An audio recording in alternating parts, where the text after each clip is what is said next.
it's a good way to get recognized by colleges too. Totally. Yeah, you talk about looking good. 52 is a 300 level course, differential equations. So these kids are in high school and they're coming out with a 300 level is a junior level college class. Yeah. So those are good class. I mean, they make you kind of stand out, but it's not available. If you didn't want, can you just, do you have to take those, or can you just stop taking math? You have to take a math class every year. Every year, do you after the first semester? I shouldn't say you have to, you get to. Right. And some people take more than one. All right, I do want to do something here real quick. First of all, Alexis pointed out, I don't know if any of you looked at the review sheet and looked at the answers, but Alexis pointed out one of the problems. I was listing the possible rational roots. Probably the easiest question on the whole thing, and I messed it up. So don't be confused when you look at that.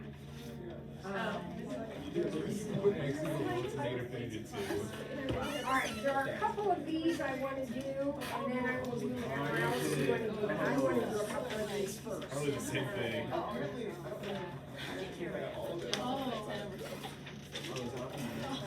Wait, this is for, can we go for the one? I'm gonna go over.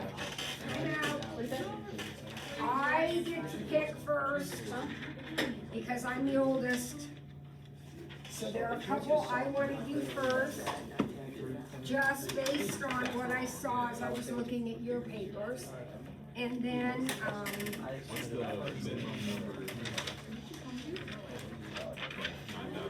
okay, so I want to look at homework 2A, which you should have back. If you didn't turn it in, I just handed back all of them that I had. So we're looking at homework 2A. Is that running? Yeah. And I want to look at problem number 4. Not because it was hard, but because some of you overlooked a pretty important thing. Okay? Is that yours? Yeah. With no name? Okay, you'll need to turn it in to get credit, but you can look at it now, okay? All right, so here we go. We got the box, which I told you all along, this is gonna be an exam question. Some kind of box problem is gonna be an exam question. So we know what we're doing here. All right, so we wishes to design boxes with a volume less than 100. So we want our volume to be less than or equal to 100. Would everybody agree with that? Okay. Squares would be cut, okay, What size squares should be cut from the cardboard? So, what is the equation I'm going to use for the volume of this box? 12 minus 2x, 15 minus 2x, x. And that has to be less than or equal to 100, right? Now, you can do this different ways. We talk about this over and over again. But you could type in this as one equation, type in 100 as the other equation. This is going to be some kind of curvy thing. That's going to be a straight line. And you will just be looking for where it's below the line, right? So that's how I would do it. You could also subtract 100 and look for the x-intercepts and where it's below the x-axis. So most of you had no trouble finding those points, so I'm going to cheat a little bit on that. I got 0.69 and 4.20. Do those sound like numbers that you got just by doing second calc intersect on your calculator? Now, here's the key. You want to be less than 100. So that would mean this piece or this piece. Would you agree with that? Now, the starting for this piece, the starting x value, is clearly going to be 0 because x has to be bigger than 0. So that interval would look like this. This one would look like this. And then this is where we overlook something. Remember, the domain of this problem is what? what are the possible X values for this particular problem? 0 to 6. So this number has to be 6. It can't be anything bigger than 6 because X can't be anything bigger than 6. So some of you had other numbers. I don't even know where those numbers came from, but I haven't made my point. It's gotta be 6. Okay. The other one I wanna look at is the next one, designing the juice can.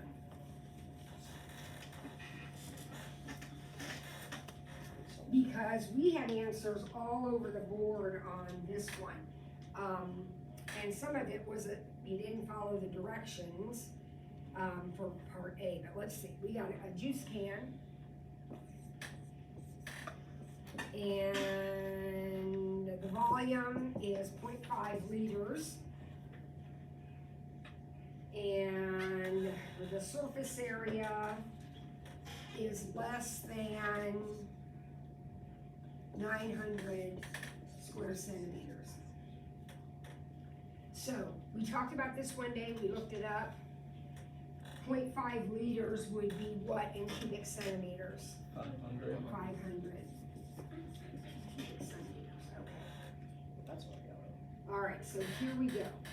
Express the surface area of the can as a function of the radius x. Now what that means is, whatever equation you write, the only variable that can be in it is x. Now, I know that when you start up this, it says express the surface area, that you're gonna start by saying 2 pi r squared, right? Plus 2 pi r h. 2 pi r h, right? That, and I'll change my r's to x's, because that's what they tell me.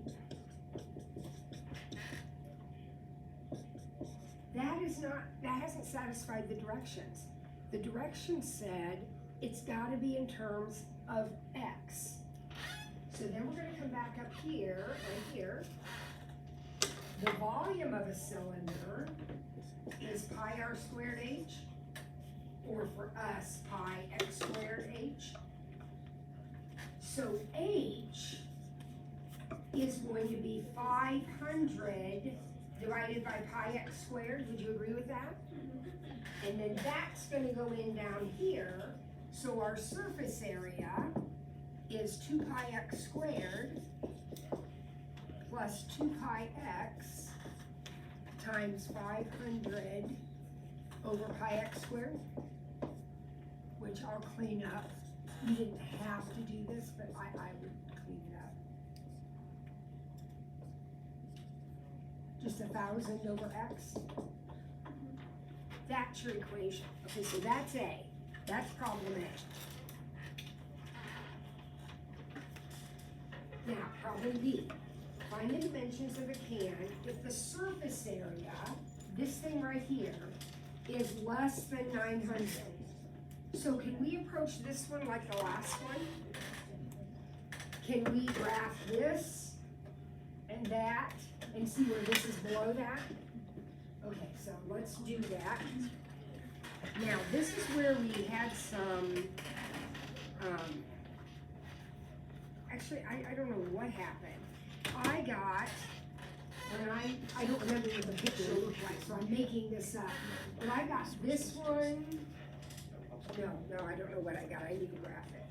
This is not right. Let's go ahead and graph this. Anybody still have it in your calculator from when you did it? Yeah. And have a good window? Oops.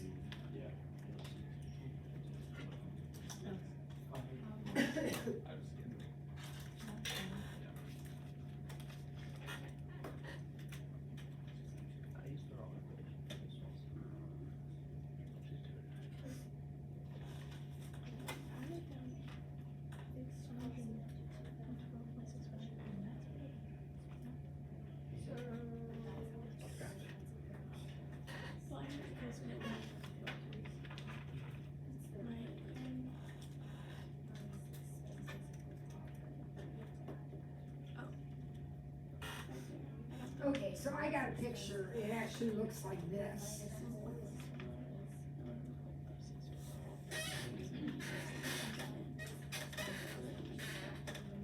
Anybody get a picture that looks kinda like that?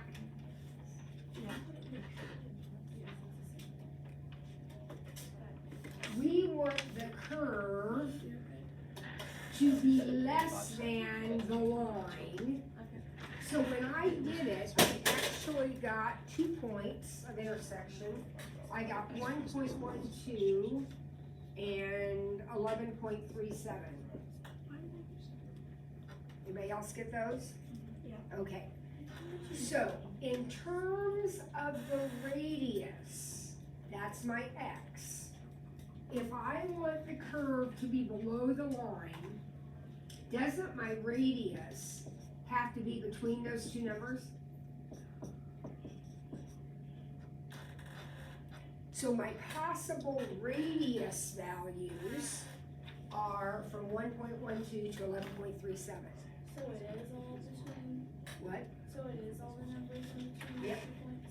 Yep. Is 1.12 not included or is it? I think this was a less than, so I need to, those are like open dots. Now, it says, find the dimensions of the can. Okay, so what does that mean? I need the height. So what's my height gonna range between? Well, all I have to do is go back to my, where did I say what height was, right here?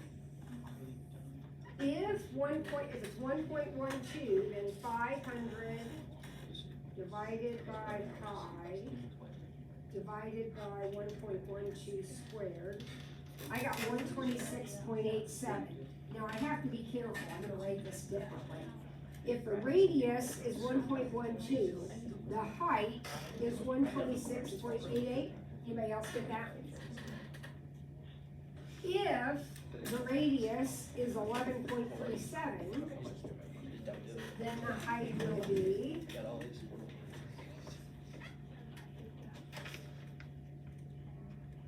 1.23. So my radius is gonna range between 1.12 and 11.37, and my height's gonna range between 1.23 and 126.88.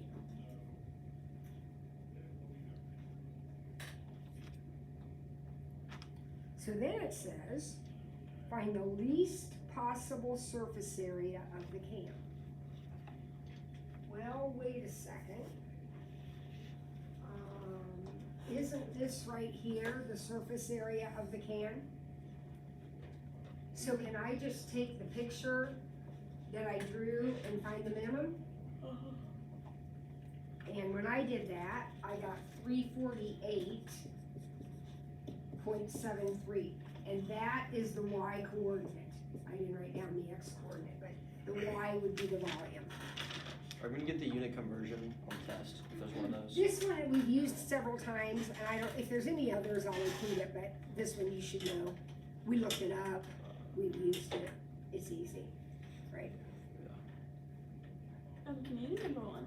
Maybe if I were your favorite teacher, maybe. My favorite math teacher. Okay. So those are the two that I wanted to do. So now you wanna do number 1? Yeah. Okay.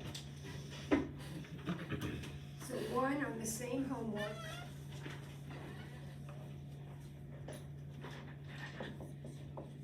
And some of you, oh my gosh, didn't bother to read the directions, and so you're doing all your PRR stuff. Oh, what a mess that was.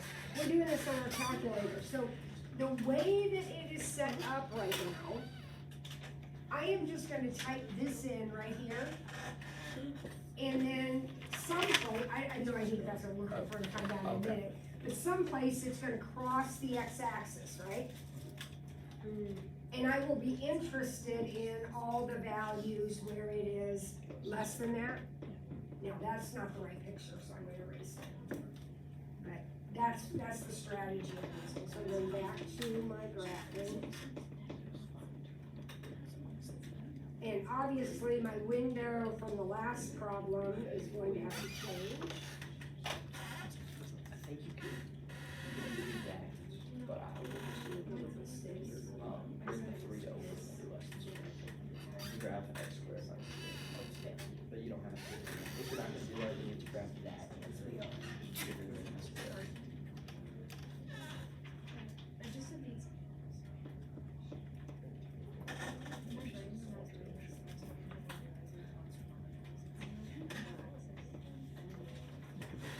So I got a pretty typical, classical cutie shape.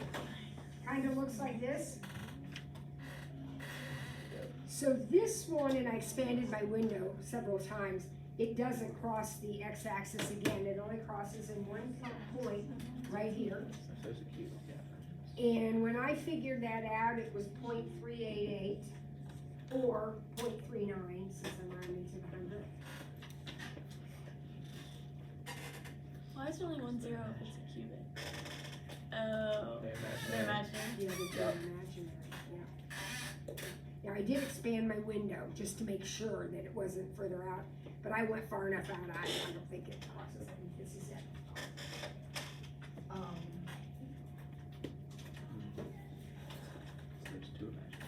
Okay, so I want to be less than, so this is the part of the graph I'm interested in, under the x-axis. So my answer would be 0.39. Yeah, we don't have to limit ourselves to homework, but we can. Any homework, I don't care. What else do we need to review? Oh, wait. Wait, this is the lunch break. So just don't panic, George. We got 2 more minutes. We can do one more problem. And then, yes, you can go to lunch. I hate it. That means there's 3 periods after lunch. I hate that. But anyway, let's do one more problem quickly. What else do we do? Yes, please. Can we do 2B on 2.8? 2.8, 2B.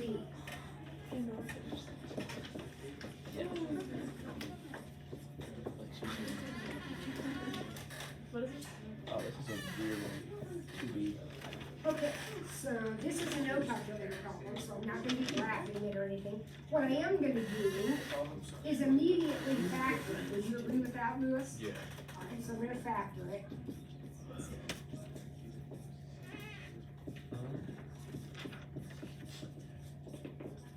And I'm gonna notice that that denominator is really